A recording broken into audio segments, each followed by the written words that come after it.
Introduction to the Revised Edition, The Prevailing System of Management. In the spring of 1990, shortly after the writing and editing of the original edition of the fifth discipline was completed, the prospect of publication prompted a search for a commentator for the book jacket. As a first-time author, the choice seemed daunting, yet one name stood out above the rest: Dr. W. Edwards Deming. Revered globally as a pioneer of the quality management revolution, Deming had impacted management practice more than perhaps anyone else. Despite having never met him and doubting that a request from an unknown author would yield results, a manuscript was sent through mutual friends at Ford. To the author's surprise, a letter arrived a few weeks later containing a short paragraph that captured in a single sentence what the book had struggled to articulate over hundreds of pages.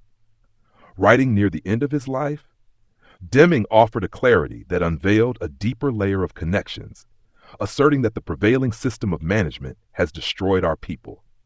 He argued that people are born with intrinsic motivation, dignity, and a joy in learning, yet these forces are systematically crushed beginning in toddlerhood, through prizes for costumes, grades in school, and gold stars, and continuing through university and into the workplace. There, individuals, teams, and divisions are ranked, with rewards for the top and punishment for the bottom. Through management by objectives, quotas, and incentive pay, business plans are constructed separately, division by division, causing unknown and unknowable loss. As it later became clear, Deming had moved away from the terminology of total quality management because he felt it had become a superficial label for tools rather than a true transformation of the prevailing system. He believed this transformation required profound knowledge, a concept largely untapped in contemporary institutions. While his theory of variation aligned with statistical methods, his other elements, understanding a system, the theory of knowledge regarding mental models, and psychology centering on intrinsic motivation, mapped almost directly onto the 5 learning disciplines. This convergence eventually led to a simplified presentation of the disciplines as approaches for developing 3 core learning capabilities: fostering aspiration, developing reflective conversation, and understanding complexity. These capabilities were symbolically represented as a 3-legged stool, visually conveying that the structure of organizational learning would not stand if any one of these legs were missing. Even more significant was Deming's insight that a common system of management governed modern institutions, creating a deep systemic connection between work and school. He observed that the relationship between a boss and a subordinate mirrors that of a teacher and a student. The authority sets the aims, and the subordinate works to provide the right answer. By the age of 10, children learn that success depends on pleasing the teacher, a lesson carried forward into careers defined by pleasing bosses rather than improving systems. This prevailing system is characterized by management by measurement, which focuses on short-term metrics and devalues intangibles, and by compliance-based cultures driven by fear.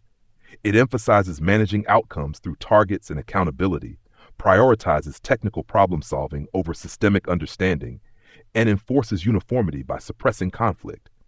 Ultimately, it is a system obsessed with predictability and controllability, relying on excessive competitiveness and distrust, operating under the belief that without competition, there is no innovation.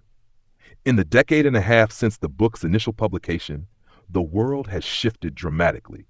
Economies and businesses are more global, creating relentless performance pressures and leaving less time for reflection. While industrial development has raised standards of living, it has also generated significant social and environmental side effects, widening the gap between the haves and have-nots and creating large-scale crises like global warming.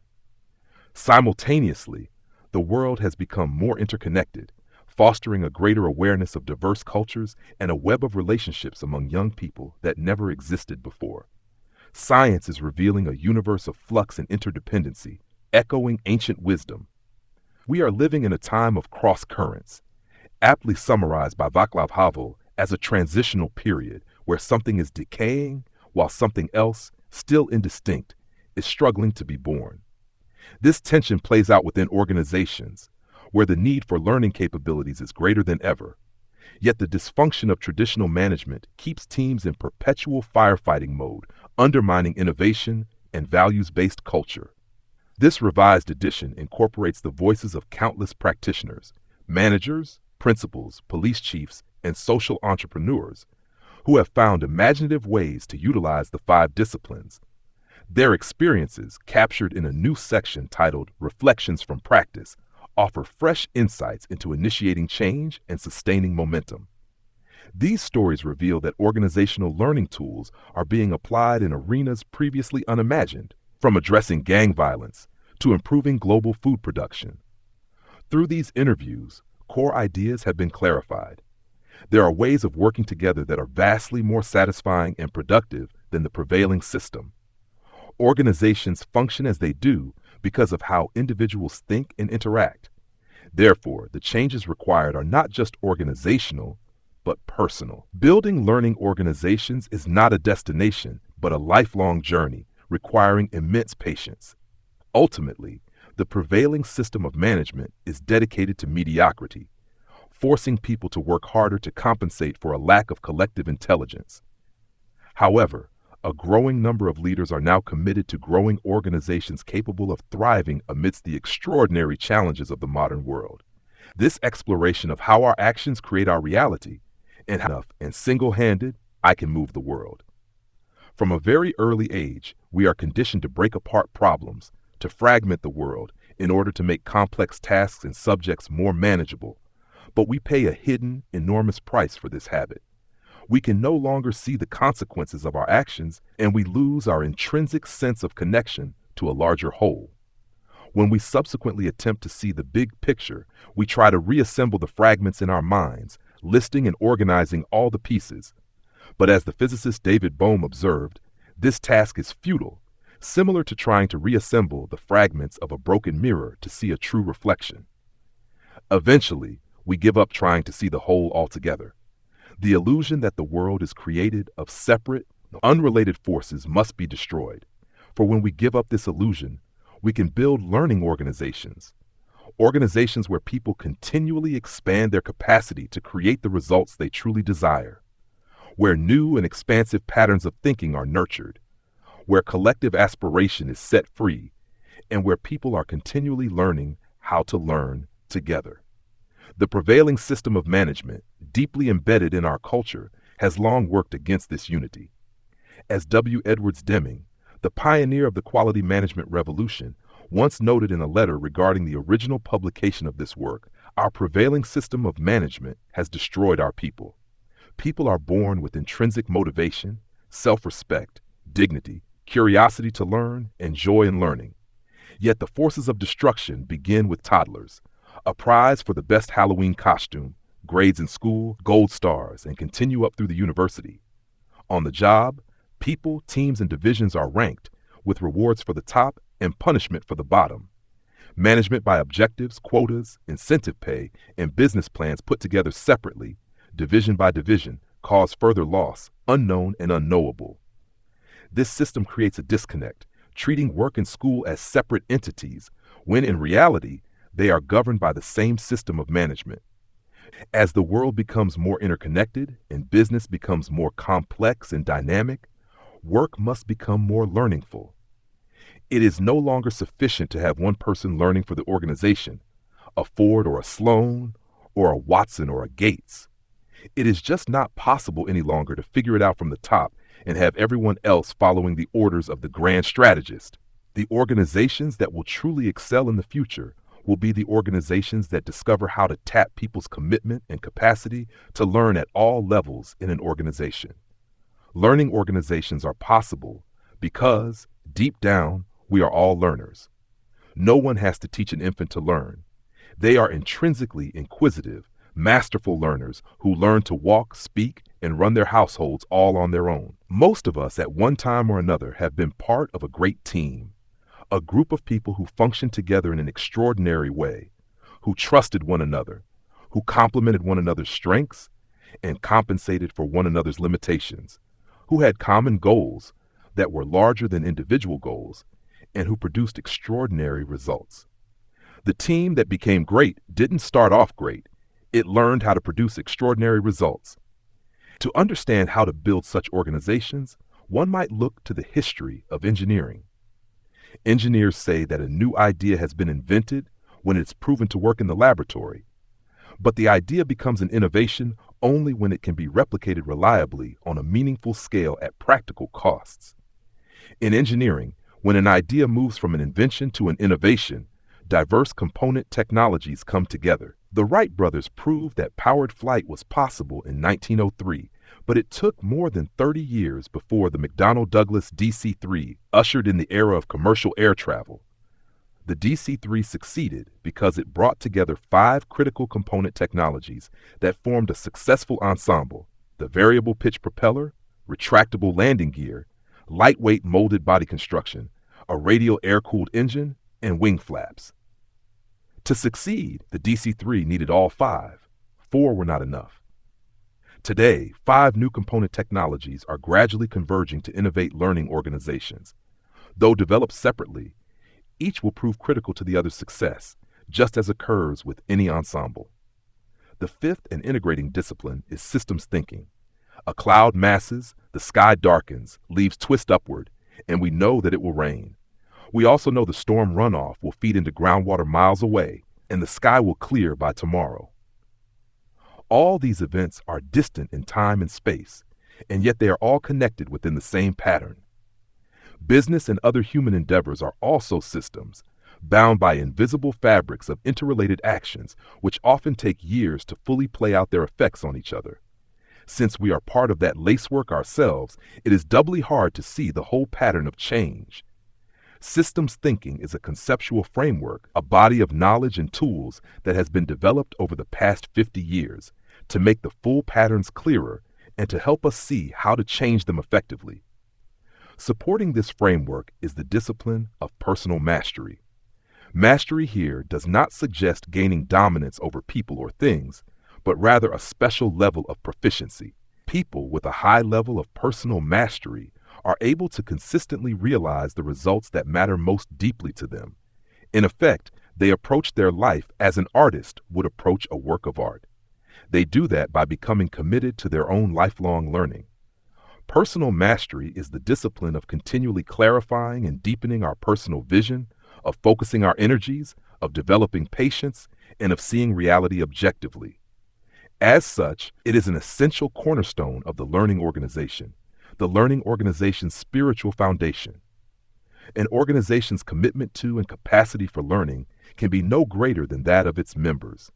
Deeply ingrained assumptions, generalizations, or even pictures or images that influence how we understand the world and how we take action are known as mental models. Very often, we are not consciously aware of our mental models or the effects they have on our behavior. Many insights into new markets or outmoded organizational practices fail to get put into practice because they conflict with powerful tacit mental models. For example, in the early 1970s, Shell became one of the first large organizations to understand how pervasive the influence of hidden mental models was. Shell's success during a period of unprecedented changes in the world oil business came in large measure from learning how to surface and challenge managers' mental models. The discipline of working with mental models starts with turning the mirror inward, learning to unearth our internal pictures of the world, to bring them to the surface and hold them rigorously to scrutiny. If any one idea about leadership has inspired organizations for thousands of years, it is the capacity to hold a shared picture of the future we seek to create, known as building shared vision. One is hard-pressed to think of any organization that has sustained some measure of greatness in the absence of goals, values, and missions that become deeply shared throughout the organization. When there is a genuine vision, people excel and learn, not because they are told to, but because they want to. The practice of shared vision involves the skills of unearthing shared pictures of the future that foster genuine commitment and enrollment rather than compliance.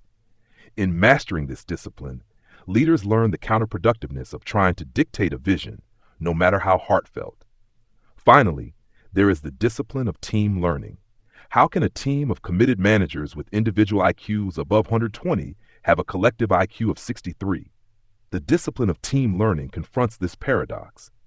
When teams are truly learning, not only are they producing extraordinary results, but the individual members are growing more rapidly than could have occurred otherwise. The discipline of team learning starts with dialogue, the capacity of members of a team to suspend assumptions and enter into a genuine thinking together. Team learning is vital because teams, not individuals, are the fundamental learning unit in modern organizations. Unless teams can learn, the organization cannot learn. These 5 disciplines must develop as an ensemble. Systems thinking is the 5th discipline because it integrates the disciplines, fusing them into a coherent body of theory and practice. It keeps them from being separate gimmicks or the latest organization change fads. Without a systemic orientation, there is no motivation to look at how the disciplines interrelate. By enhancing each of the other disciplines, it continually reminds us that the whole can exceed the sum of its parts. For example, vision without systems thinking ends up painting lovely pictures of the future with no deep understanding of the forces that must be mastered to move from here to there. Without systems thinking, the seed of vision falls on harsh soil.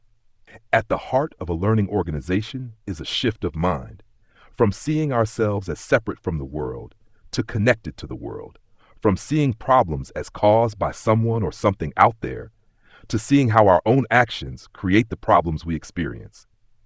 The most accurate word in Western culture to describe what happens in a learning organization is one that hasn't had much currency for the past several hundred years: metanoia. It means a shift of mind. To grasp the meaning of metanoia is to grasp the deeper meaning of learning. For learning also involves a fundamental shift or movement of mind. Learning has come to be synonymous with taking in information, but real learning gets to the heart of what it means to be human. Through learning, we recreate ourselves. Through learning, we become able to do something we never were able to do. Through learning, we reperceive the world and our relationship to it. This book is for the learners, especially those of us interested in the art and practice of collective learning. For managers, it should help in identifying the specific practices, skills, and disciplines that can make building learning organizations less of an occult art. For parents, it should help in letting our children be our teachers, as well as we are theirs. For citizens, the dialogue about why contemporary organizations are not especially good learners, and about what is required to build learning organizations, reveals some of the tools needed by communities and societies if they are to become more adept learners. The time has come to destroy the illusion that the world is created of separate, unrelated forces, and to build organizations where people are continually discovering how they create their reality and how they can change it. This journey toward the learning organization is the first step in moving the world, single-handed or otherwise. Chapter 2. Does your organization have a learning disability? The first of these disabilities is the tendency for individuals to confuse their jobs with their identities, a mindset best described as, "I am my position." We are trained to be loyal to our jobs, often to the point where we cannot see beyond them. When a large American steel company closed plants in the early 1980s, displaced steel workers suffered acute identity crises, unable to conceive of themselves as anything other than lathe operators. When people focus only on their specific tasks, they describe their work without reference to the purpose of the greater enterprise. They see themselves within a system over which they have little influence, limiting their responsibility to the boundaries of their position. This fragmentation was starkly illustrated when managers from a Detroit automaker examined a Japanese import to understand its precision and reliability. They discovered that the Japanese used a single standard bolt for 3 different components on the engine block, whereas the American car required 3 different bolts and 3 different wrenches.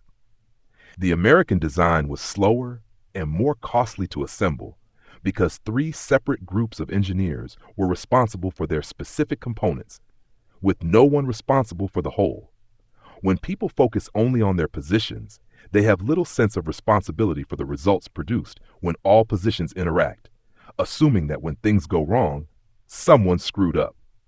This myopic focus leads directly to a second disability, the belief that the enemy is out there.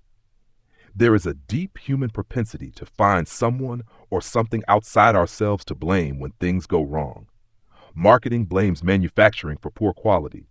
Manufacturing blames engineering for poor design. This syndrome is a byproduct of identifying solely with one's position, which obscures how our own actions extend beyond our boundaries and how those actions have consequences that return to hurt us. We misperceive these feedback loops as externally caused problems. This was evident in the final years of People Express Airlines, which frantically slashed prices and bought other airlines to fight perceived external aggression from competitors, all while failing to address the internal decline in service quality that was actually driving customers away. The enemy is out there narrative is almost always incomplete because out there and in here are part of a single system.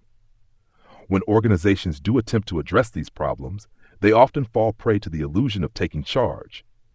Being proactive is often touted as the antidote to being reactive, yet aggressive action against an external enemy is frequently just reactiveness in disguise. True proactiveness comes from seeing how we contribute to our own problems, a product of our way of thinking, rather than our emotional state. A management team at a leading insurance company once decided to get tough on litigation to lower costs, only to discover upon systemic analysis that fighting more cases in court would likely increase total costs due to investigation quality and legal fees. They realized that their proactive stance was merely a reaction that would solve nothing. This reactiveness is fueled by a fixation on events. We are conditioned to see life as a series of events, and for every event, we believe there is one obvious cause. Organizational conversations are dominated by last month's sales, budget cuts, or the latest competitor announcement. The media reinforces this short-term focus, as anything older than 2 days ceases to be news. However, focusing on events distracts us from seeing the longer-term patterns of change that lie behind them. Our evolutionary programming prioritized the ability to react to sudden threats like a saber-toothed tiger. But today, the primary threats to our organizations and societies, such as environmental decay or the decline of public education, are slow, gradual processes. Generative learning cannot be sustained if thinking is dominated by short-term events. At best, we can only learn to predict, not to create. The inability to perceive slow, gradual change is famously illustrated by the parable of the boiled frog. If a frog is placed in boiling water, it will scramble out. But if it is placed in room temperature water that is gradually heated, the frog will become groggier until it is unable to climb out and boils to death. Its internal apparatus is geared to detect sudden changes, not slow ones. The American automobile industry suffered a similar fate, failing to see Japan as a threat when its market share was below 4% in the 1960s. By the time Detroit began to critically examine its practices in the early 1980s, the Japanese share had risen to over 20%, eventually reaching nearly 40% by 2005. Learning to see these slow processes requires slowing down our frenetic pace and paying attention to the subtle as well as the dramatic. A profound dilemma confronts organizations in that we learn best from experience, yet we never directly experience the consequences of our most important decisions. This is the delusion of learning from experience. We each have a learning horizon, a breadth of vision in time and space within which we assess our effectiveness. However, critical decisions in organizations, such as investments in R&D or leadership promotions, have system-wide consequences that stretch over years or decades, far beyond our learning horizon. Functional hierarchies, intended to make complex organizations manageable, often devolve into stovepipes that cut off contact between functions, making the analysis of complex, cross-functional issues perilous or non-existent. To battle these dilemmas, corporations rely on the management team, a collection of savvy managers representing different functions. Yet, this often perpetuates the myth of the management team. Under pressure, these teams frequently break down, fighting for turf and avoiding anything that makes them look bad personally while maintaining a facade of cohesion. As Chris Argyris noted, most managers find collective inquiry threatening. We are trained never to admit ignorance, and corporations reinforce this by rewarding advocacy over inquiry. The result is skilled incompetence, where teams are incredibly proficient at keeping themselves from learning. These learning disabilities are not new. They have shaped history. Barbara Tuchman's The March of Folly traces devastating policies pursued contrary to self-interest, from the fall of Troy to the Vietnam War. Leaders often could not see the consequences of their own policies, even when warned. The Valois monarchs of France devalued currency without realizing they were driving the middle class toward insurrection, and the British government ignored a decade of conflict with American colonies until the relationship was irrevocably broken. Similarly, historian Jared Diamond describes how arrogance and blindness led to the collapse of civilizations like the Mayas and Easter Islanders. In these failing systems, people sense that something is wrong, but their instincts lead them to defend traditional ways rather than develop the capacity to change. We live in no less perilous times today, and these disabilities persist. Recognizing them is the first step toward using the 5 disciplines of the learning organization to dismantle them.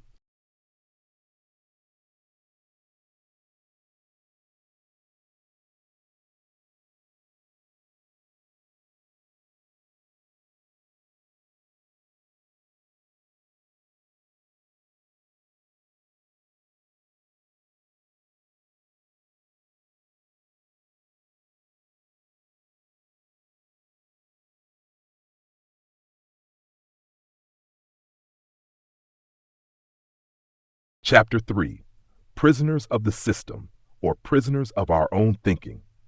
To understand learning disabilities in action, it is helpful to examine a laboratory experiment known as the beer game, developed at MIT's Sloan School of Management in the 1960s. This simulation offers a microcosm of how real organizations function, allowing participants to see the consequences of their decisions more clearly than in the chaotic reality of business. The game involves a production and distribution system for a single brand of beer, featuring 3 main players: a retailer, a wholesaler, and a brewery marketing director. Each player's goal is to maximize profit by managing inventory and backlogs, yet despite their best intentions, they consistently produce disastrous results. The story begins with the retailer, who manages a store selling Lover's beer. Sales are steady at 4 cases a week until a music video featuring the beer sparks a sudden increase in demand.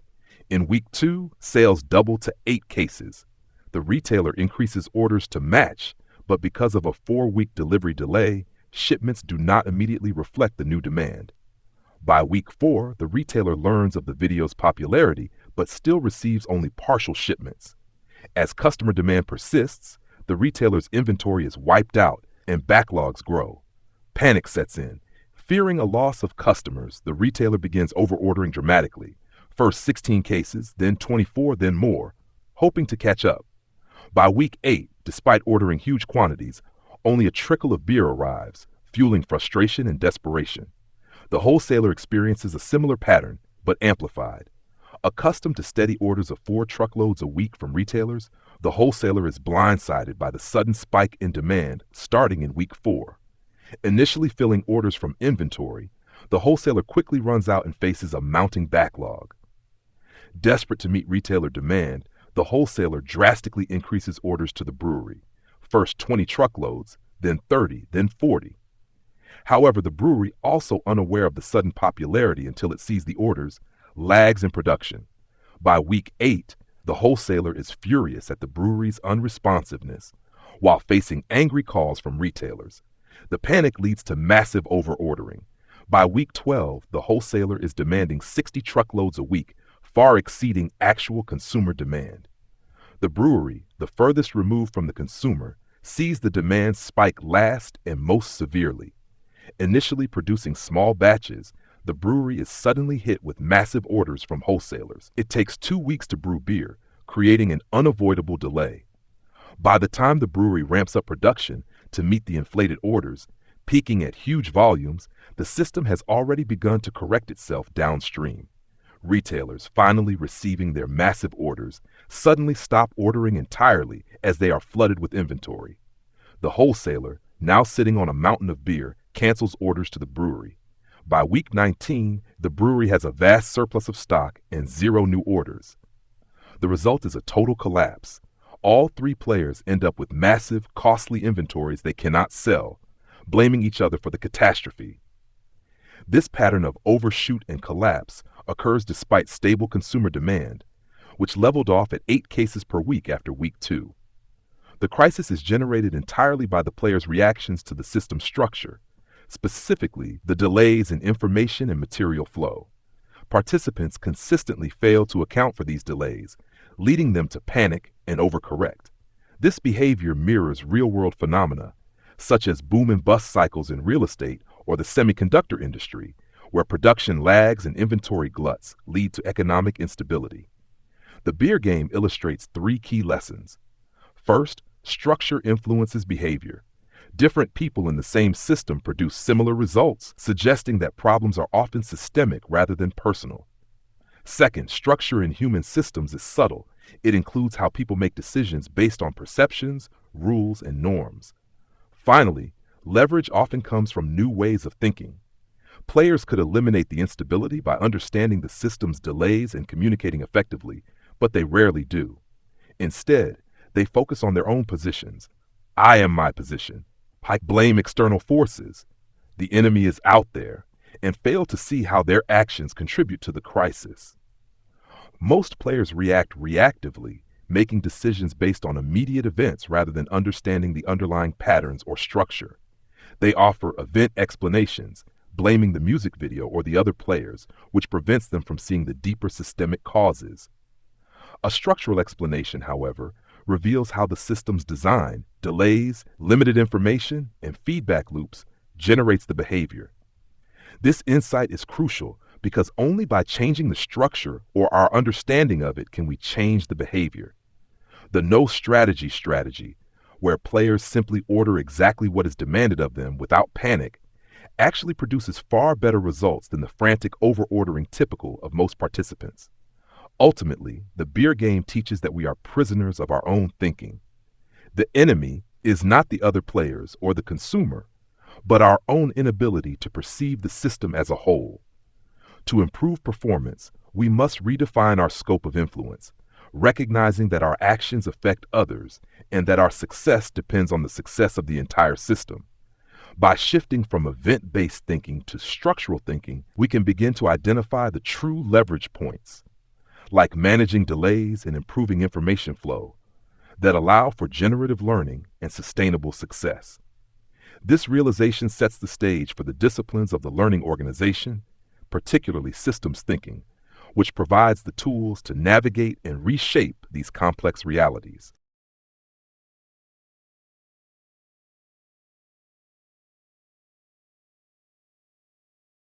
Chapter 4: The Laws of the Fifth Discipline. The search for understanding in complex systems begins with a fundamental recognition. Today's problems often arise from yesterday's solutions. This cyclical reality is best illustrated by the parable of the rug merchant, who, upon noticing a large bump in his beautiful carpet, steps on it to flatten it out. He succeeds, only to find the bump reappearing nearby. He stomps on it again, and it shifts once more. After repeated frustration and aggressive jumping, he finally lifts the corner of the rug, only to see an angry snake slither out. This story mirrors the confusion often felt in organizational management and public policy.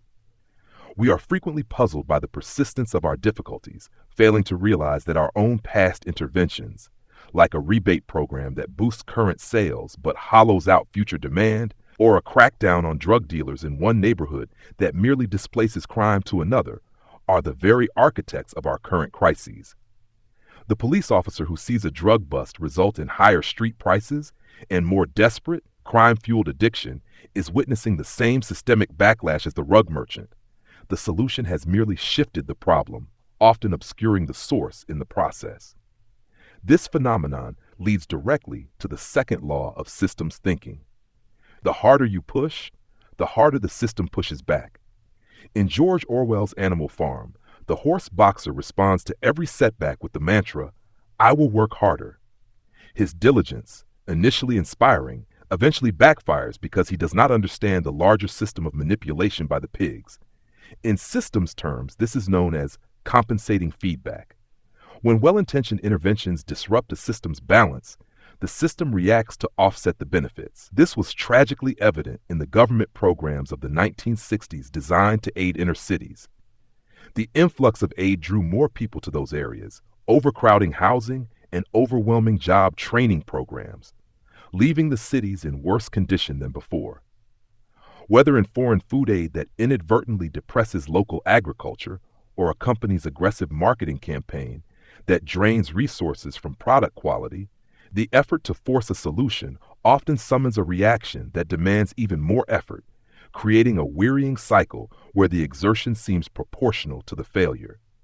Such interventions are seductive because behavior typically grows better before it grows worse. Low-leverage actions often produce short-term improvements, creating a dangerous illusion of success. A temporary relief in symptoms, such as the smoker who quits and gains weight only to start smoking again to relieve the stress of the weight gain, masks the long-term decline. There is a delay between the action and the full systemic consequence, much like a man pushing a giant domino away from him in a circle, unaware that the chain reaction will eventually come around to strike him from behind. This delay is the primary reason political decision-making often proves counterproductive. The focus remains on the immediate better, while the inevitable worse arrives only after the current decision-makers have moved on, leaving the systemic problem more entrenched than before. When these complications arise, the human tendency is to seek comfort in familiarity, adhering to the law that the easy way out usually leads back in. Like the drunkard searching for his keys under a street lamp, not because he lost them there, but because that's where the light is. Managers and policymakers often stick to known solutions even when they are ineffective. When fundamental problems persist, the reaction is often to apply the familiar solution with greater force, the bigger hammer syndrome. This reliance on the non-systemic and the obvious ensures that the root causes remain obscured in the darkness, untouched by our frenetic efforts under the light of convenient answers. Furthermore, the cure can be worse than the disease. Facile solutions can become addictive, fostering dependency and weakening the system's inherent ability to solve its own problems. This is the phenomenon of shifting the burden to the intervener. Just as a person might rely on alcohol to cure self-esteem issues, only to find their self-esteem ravaged by alcoholism, organizations and governments shift the burden of problem-solving to consultants, welfare programs, or military interventions. Over time, the host system creates a dependency on these external helpers, causing the intervener's power to grow while the local capacity for resolution atrophies. A sustainable solution must ultimately strengthen the system's ability to shoulder its own burdens, rather than permanently offloading them. In this complex dance of cause and effect, faster is often slower. American business culture typically worships speed, yet all natural systems, from ecosystems to corporate organizations, have intrinsic, optimal rates of growth. Attempting to exceed these rates, like the rapid, unchecked expansion of a cancer cell, triggers compensating feedback that slows the system down, often tragically. The collapse of People Express Airlines serves as a stark reminder that trying to outrun the system's natural pace can lead to a complete halt. Understanding this requires accepting that cause and effect are not closely related in time and space. We are conditioned to believe that if a problem appears on the manufacturing line, the cause must be there too. However, in complex human systems, the root cause of a drug addiction, a falling profit margin, or a starving child is often far removed in both time and location from the visible symptom. The fundamental mismatch between the nature of reality and our linear problem-solving habits is the source of many difficulties. Despite these challenges, systems thinking offers hope through the principle of leverage. Small changes can produce big results, but the areas of highest leverage are often the least obvious. The concept is perfectly embodied by the trim tab, a tiny rudder on the rudder of a massive ship. By creating a small pressure differential, this minute device turns the larger rudder, which in turn steers the colossal vessel.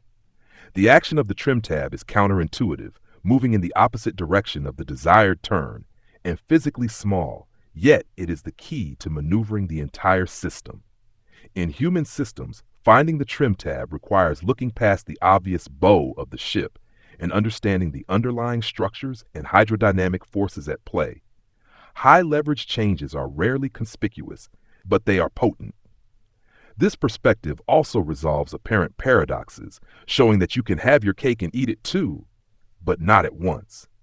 Linear thinking often presents false dilemmas, such as the choice between low cost and high quality. Systems thinking reveals that these are not rigid either-or choices, but are connected over time. By improving processes to reduce errors and rework, a company can eventually achieve both higher quality and lower costs. The dilemma is an artifact of snapshot thinking. Once the dimension of time is introduced, the rigid trade-offs dissolve, revealing that patience and process improvement can harmonize seemingly opposing goals.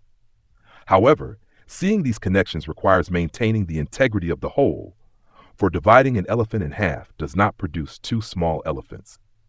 Living systems possess an integrity that is destroyed when dissected. Managers often struggle because they view problems through the fractured lenses of rigid departmental divisions, manufacturing, marketing, research, much like the blind men in the Sufi tale who misidentify the elephant by touching only its ear, trunk, or leg. Systemic issues often reside in the interactions between these functions or across the boundaries of an industry.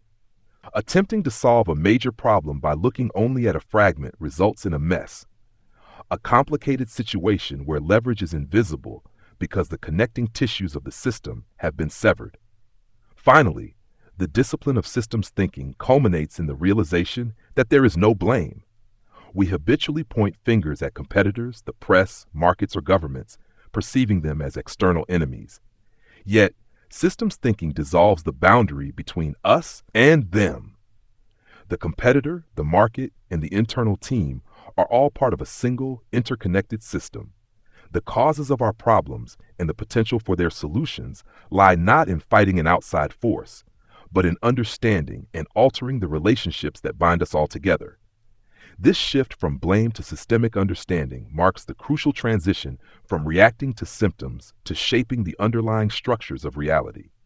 Chapter 5: A Shift of Mind. Having established the fundamental laws that time and space, the challenge shifts from merely observing these phenomena to fundamentally altering how we perceive them. There is a deep human instinct to assemble the pieces of a puzzle, to find satisfaction in the emergence of a complete image. This desire to see the whole is reflected in the very etymology of the word whole, which shares its root with health, as in hale and hearty.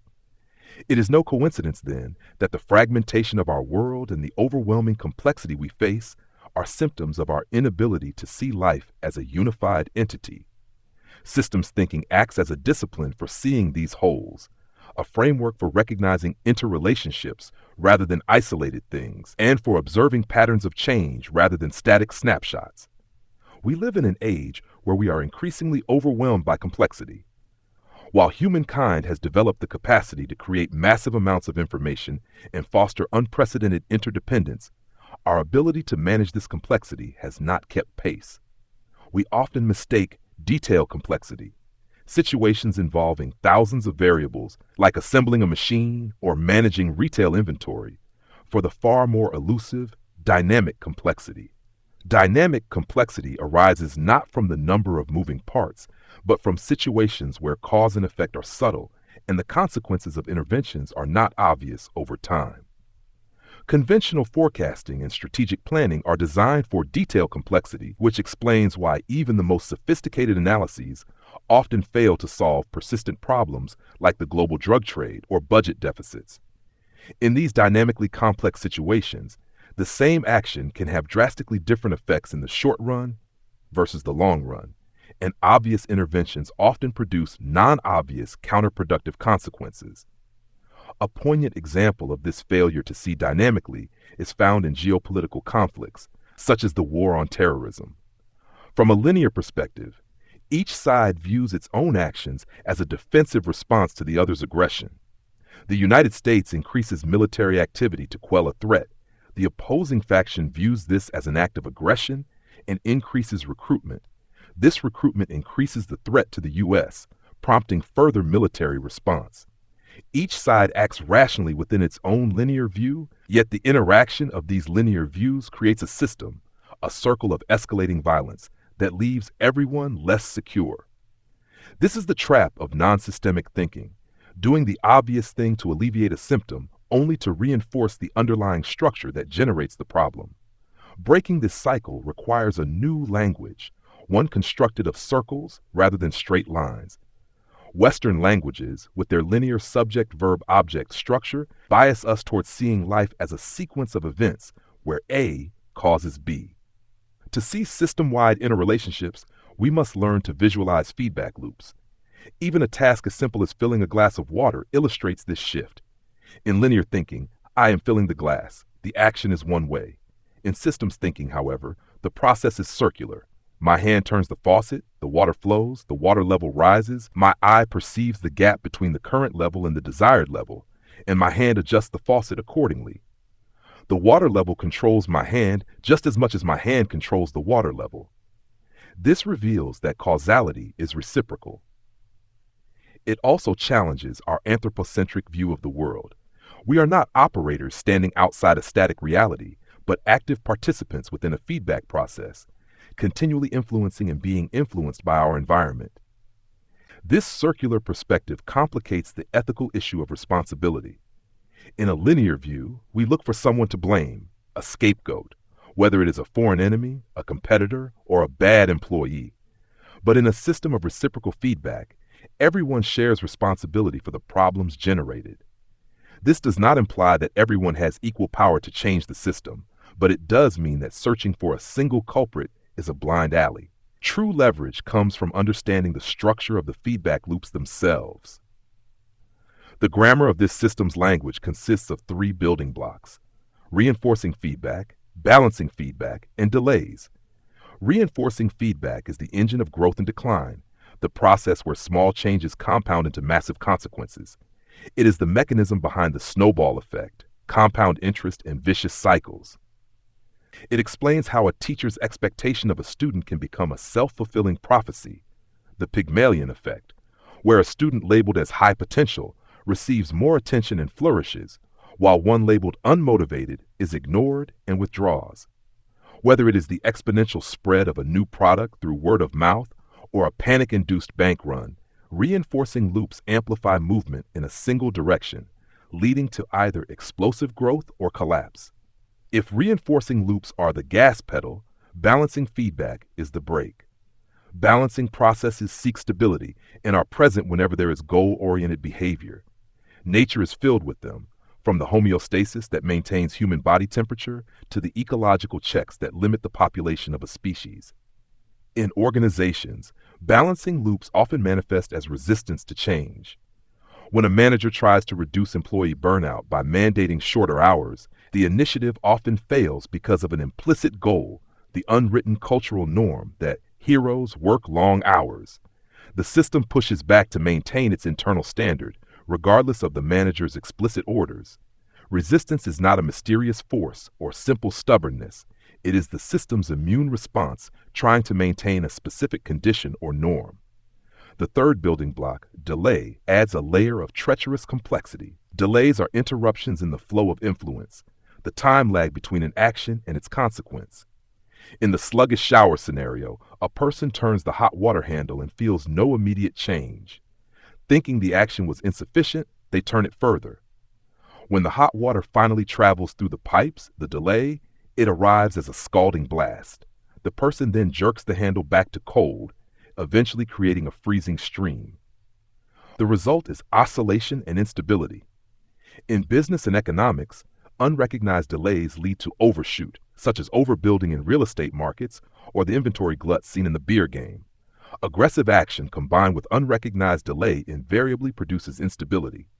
Mastering these building blocks, reinforcing loops, balancing loops, and delays, allows us to move beyond the limitations of linear language and begin to read the stories told by the systems around us. By tracing the circles of influence, we can see why the harder we push, the harder the system pushes back, and why faster is slower. This new literacy is the prerequisite for identifying the archetypal structures that recur across our personal and professional lives, enabling us to diagnose the true sources of our difficulties and find the leverage points where small shifts can lead to enduring change. Chapter 6: Nature's Templates: Identifying the Patterns that Control Events.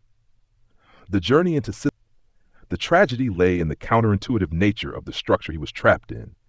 His very struggle to survive, fighting against the force, was what killed him, while the only path to safety required doing the exact opposite of what his instincts screamed, diving down into the chaos to find the current that led out.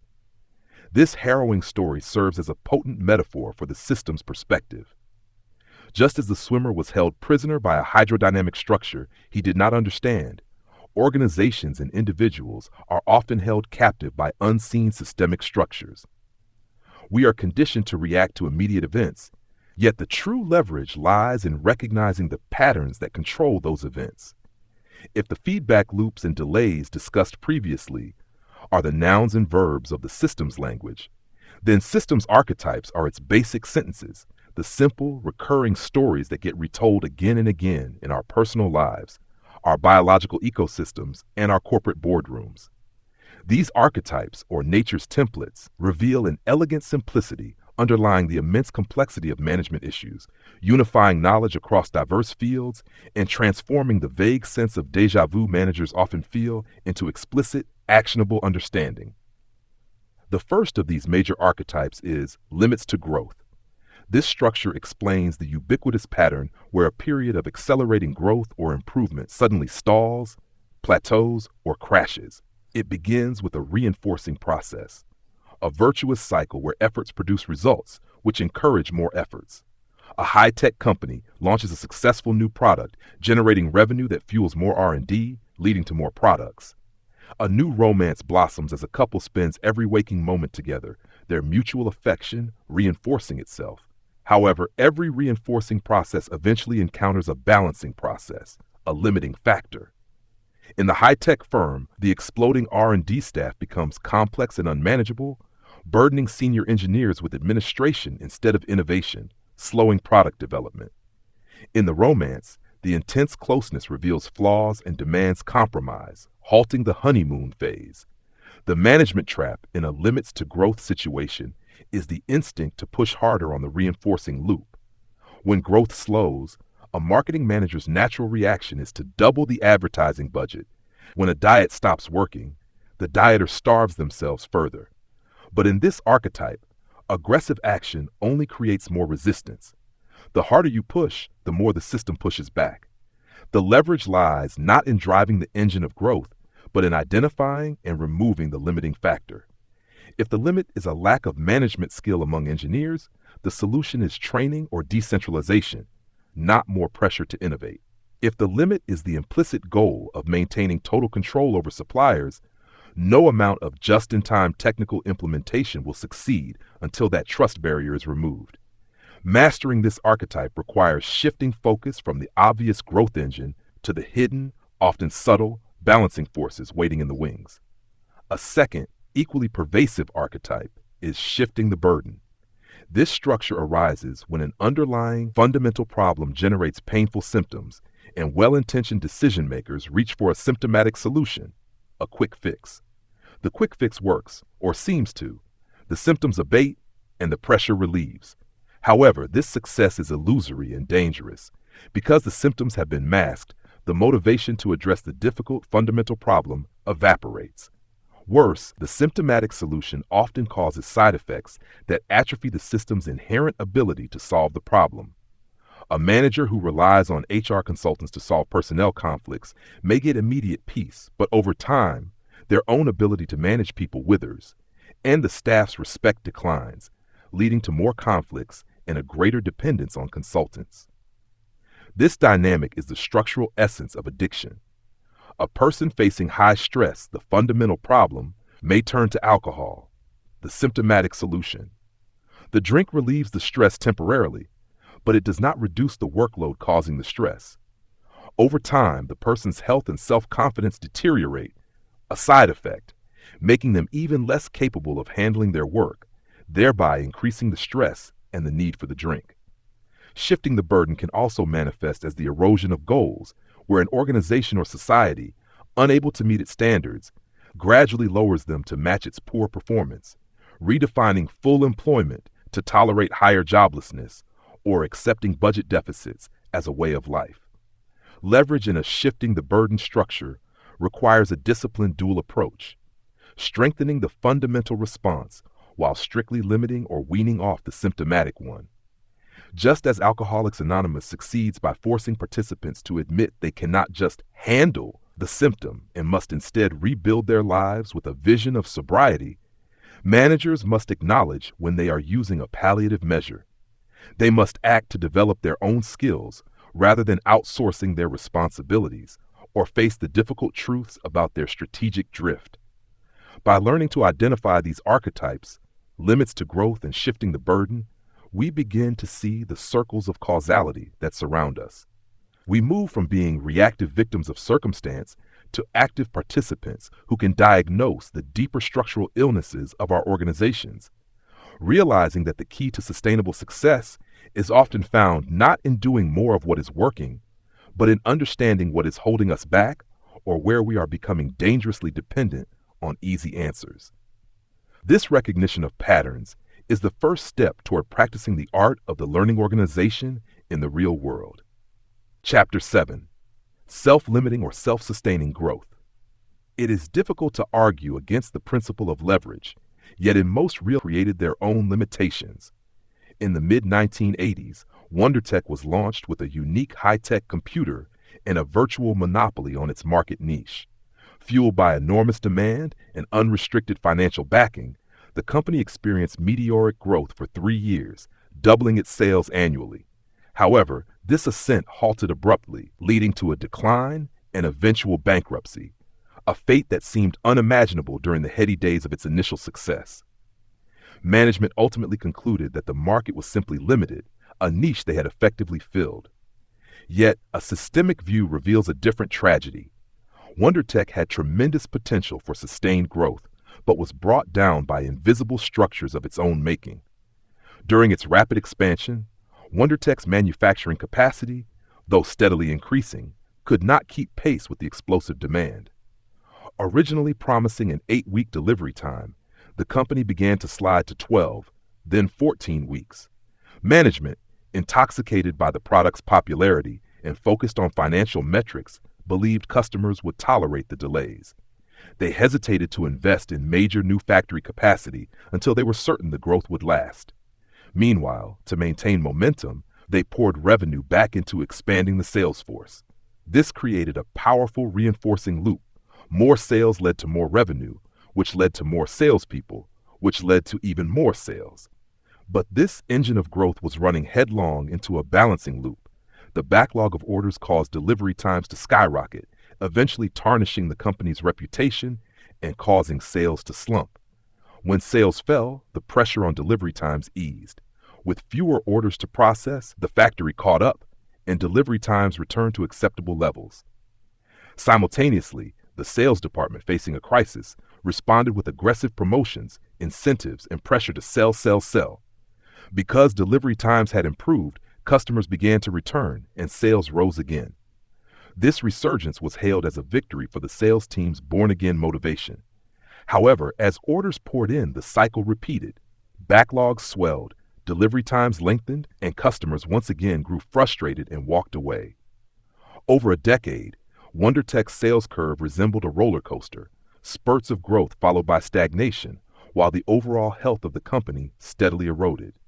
The managers, reacting to the oscillation of sales, failed to see that their hesitation to expand capacity aggressively, to hold fast to their delivery standards, was the very thing capping their growth. This scenario illustrates a complex interplay where a limits to growth structure overlaps with a shifting the burden structure. The fundamental solution to the backlog was to expand capacity to match the rising demand. However, because capacity expansion takes time, there was a delay. During that delay, the burden of the problem shifted to a symptomatic solution, the disgruntled customer mechanism. When customers walked away in frustration, the backlog vanished and the delivery problem appeared to solve itself. This symptomatic relief reduced the pressure on management to build new factories, reinforcing their cautious investment strategy. Without realizing it, the company had become addicted to limiting its own growth. The solution to their capacity crisis was to drive customers away until the workload matched their inadequate facilities. This systemic structure, known as growth and underinvestment, explains the mysterious failure of many rapid growth firms, such as People Express Airlines, and even the decline of entire industries like U.S. steel and automaking in the 1960s and 1970s. In this archetype, financial stress acts as both a cause and a consequence. Underinvestment leads to poor service or quality, which drives away revenue, creating financial stress that makes further investment seem impossible. Standards for customer satisfaction silently erode. This is the structural underpinning of the boiled frog syndrome. Because the decline in standards happens gradually, it goes unnoticed. Managers, overwhelmed by the urgency of immediate crises, fail to see that they are slowly lowering their own bar for success, rationalizing lost market share as the result of external competition, rather than their own failure to invest in serving the customer's needs. The tragedy of WonderTech and similar cases highlights a critical misconception about the information age. The fundamental problem facing managers is not a lack of information, but an excess of it. We are drowning in variables, inventory counts, sales figures, competitor analysis, representing detailed complexity. The art of systems thinking is to see through this detailed complexity to the dynamic complexity underneath, the patterns of change, and the underlying structures that generate them.